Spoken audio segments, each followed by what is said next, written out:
Ang maipapayo ko sa ating mga abyan dyan na gustong magsimula na magmanukan, huwag tayong maging tamad na mag-research para sa benefits ng ating mga alagang manok. Hello, magandang araw po sa inyong lahat mga abyan. For today's video ay pag-usapan po natin yung tinatawag na feeder picking o pagtutukaan ng ating mga alagang sisiw ng kanilang mga balahibo mga abyan. Ano po ba ang dahilan bakit sila nagtutukaan o nagkakainan ng kanilang mga balahibo at paano natin ito mapiprevent o maiiwasan mga abyan Kung napansin nyo mga abyan, itong aking mga sisiw ay 1 month and a half old.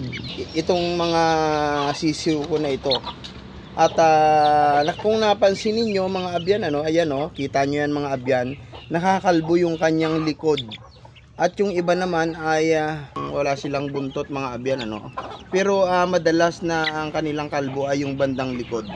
At itong ating sisiw ng Black Australorp mga abyan, kung napansin niyo bago lang tumutubo yung mga balahibo niya, tube pa lang yung mga balahibo niya dito sa bandang dibdib niya o sa bandang butsi niya mga abyan Dahil po yan nagsuffer sila ng tinatawag na feeder picking o yung pagkakainan o pagtutukaan ng kanilang mga sari-sariling mga balahibo mga abyan sila nagtutukaan.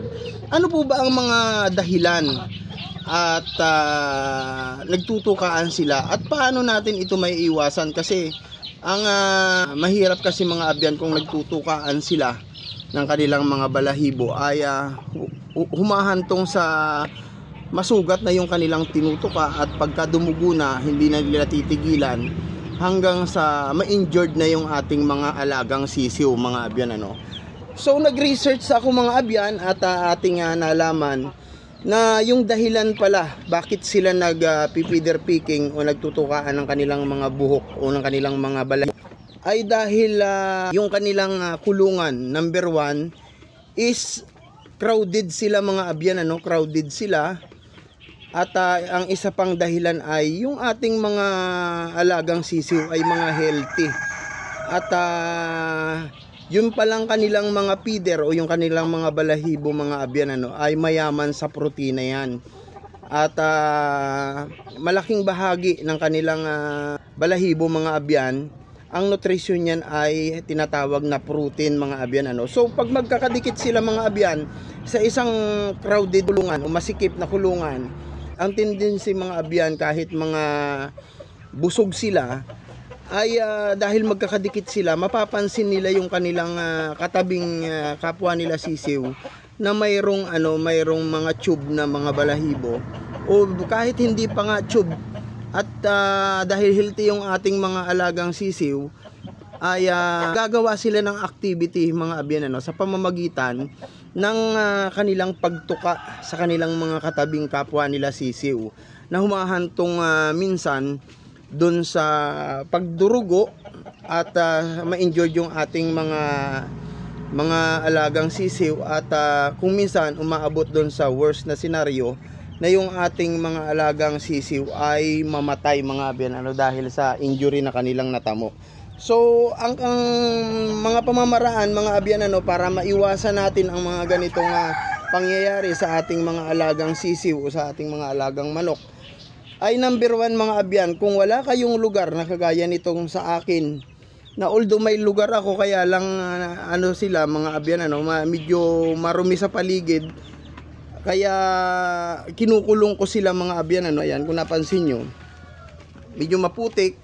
Kasi itong lugar namin ay dati itong fish pan na hindi na ngayon nag-ooperate mga abyan So ang ginagawa ko dahil sa pag-worry ko na kung nandito sila sa kulungan ay safety sila at kung nandyan naman sila sa labas ay maaari silang makakain ng mga bakterya na mag-cause ng kanilang pagkakasakit, ay kinukulong ko sila mga abyan At ang nangyayari mga abyan ayun nga, dahil wala silang mapaglibangan kahit busog sila ay nagtutukaan sila ng kanilang mga balahibo mga abyan So ang number 1 na pwede nating gawin mga abyan sa mga ganitong sitwasyon, kagaya ng ginagawa ko ngayon mga abyan, kita nyo hindi sila nagtutukaan kahit magkakatabi sila ngayon, hindi sila nagtutukaan kasi mga abyan pinagala ko sila, yan mga abyan, no? Dito sila nakakulong bali, o 29 silang piraso, mga abyan, no? Diyan sila nakakulong sa tatlong division na yan. At masikip sila dyan, mga abyan, ano, dahil lumalaki na sila. Kaya tuwing umaga, papakawalan ko sila para magkamayroon sila ng activity dito sa ground, mga abyan, ano, para hindi sila magtukaan, malibang sila. Kita nyo mga abyan, no?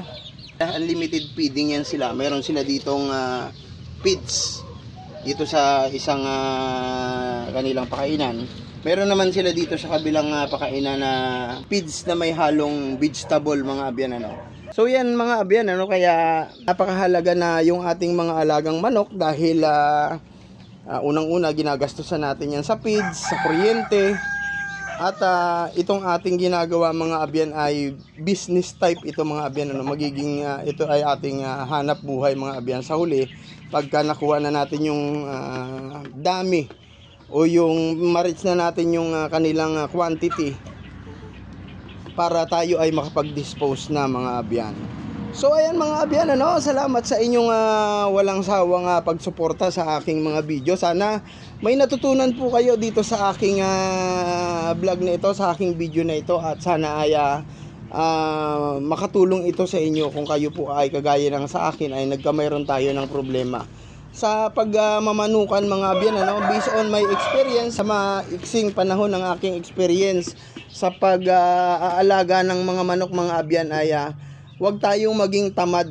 Ang maipapayo ko sa ating mga abyan dyan na gustong magsimula na magmanukan, huwag tayong maging tamad na mag-research para sa benefits ng ating mga alagang manok at mga alaga nating mga hayop mga abyan, ano. Dahil sa atin din naman nakasalalay sa awa at tulong ng Panginoon na tayo po ay mag-success dito sa ating pagmamanukan. And of course mga abyan, ano, yung ating pananampalataya, yung ating paniniwala na ang pag-iingat ng Diyos ang pinaka-importante sa lahat para yung ating mga alagang manok o mga alaga nating hayop ay maingatan mga abyan, ano. Kagaya na nangyari sa istorya ni Job na isang dakilang tao sa Biblia mga abyan, ano. So salamat muli sa inyong panonood mga abyan, hanggang sa muli, pag-ibig.